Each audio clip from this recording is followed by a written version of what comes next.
زندگی میں ہر انسان ایسے لمحات سے گزرتا ہے جب اسے آزمائشوں، مشکلات اور پریشانیوں کا سامنا کرنا پڑتا ہے۔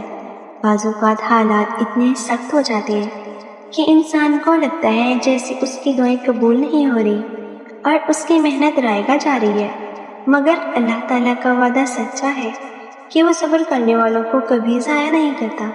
اگر آپ نے صبر کیا ہے، اللہ پر بھروسہ رکھا ہے، اپنی امید قائم رکھی ہے، تو یقین رکھیں کہ صبر کا پھل ملنے کا وقت قریب ہو سکتا ہے۔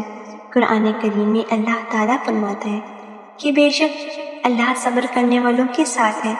اس آیت میں ہر مومن کے لیے تسلی اور امید کا پیغام ہے۔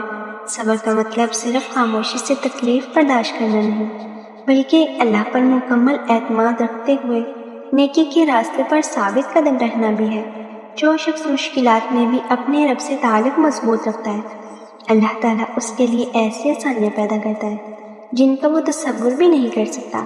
اگر آپ نے برسوں محنت کی ہے، دعائیں مانگی ہیں، آنسو بہائے ہیں اور ہر حال میں اللہ کا شکر ادا کیا ہے، تو مایوس نہ ہو۔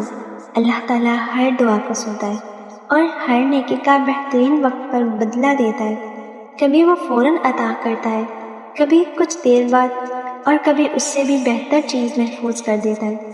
اس لیے اپنے دل میں امید کو زندہ رکھیں اور یقین رکھیں کہ اللہ کی رحمت بہت وسیع ہے۔ آج اگر آپ آزمائش میں ہیں تو ممکن ہے کہ یہی آزمائش آپ کی کامیابی کا راستہ بن جائے۔